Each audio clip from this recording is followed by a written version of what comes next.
Good morning, it's Thursday the 19th of March. This is the ETX Capital Daily Market Bite. The Fed modified its stance on interest rates, removing patience from the regular statement, but is actually waiting for further improvement in the labour market to push on before any changes are made in terms of interest rate hikes. It downgraded its economic growth and inflation expectations, Yellen confirming that the strength of the dollar is being a drag on exports, and also as a result downward pressure on inflation. So as a result, we saw a lot of volatility in the FX markets as well as the stock index futures. The Dow Jones finished up by 1.27%, so that's 227 points up at 180.76.19. Just currently down at the moment on that level. The S&P closed just shy of 2,100 at 2099.5.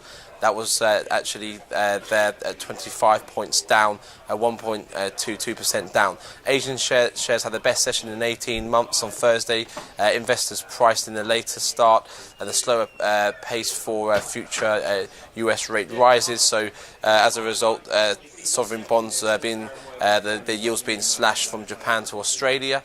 The Nikkei actually closed up actually down as a result of a stronger yen, so 0.35% down, 67 points at 194.76.56. In the FX space, massive ranges on the euro dollar actually reached as high as 110.62.5, dropped down to 107.67 in the Asian session, so we had ranges of 105.80 to 110.39. Cable also reached as high as 151.66 in the US session around 8 p.m. GMT time after the Fed statement, currently trading at 148.34, so slightly retreated since then. Dollar yen is currently at 120.60 with a strong yen. We had lows yesterday of 119.30 and highs of 121.41. Aussie dollar is currently at 0.7675.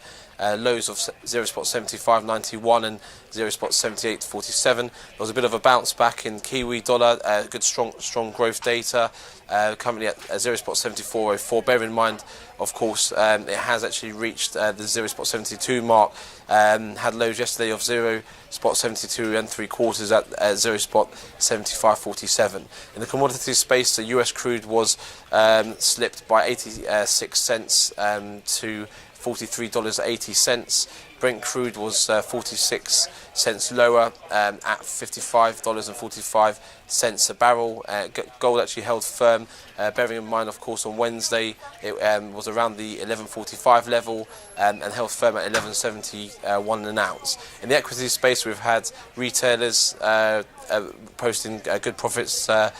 We've had Next reporting a 12.5% rise in year profit. Sales growth in stores as well as its direct-to-internet business are the reasons for that. Ted Baker had higher profits. Travis Perkins have announced 4,000 new jobs.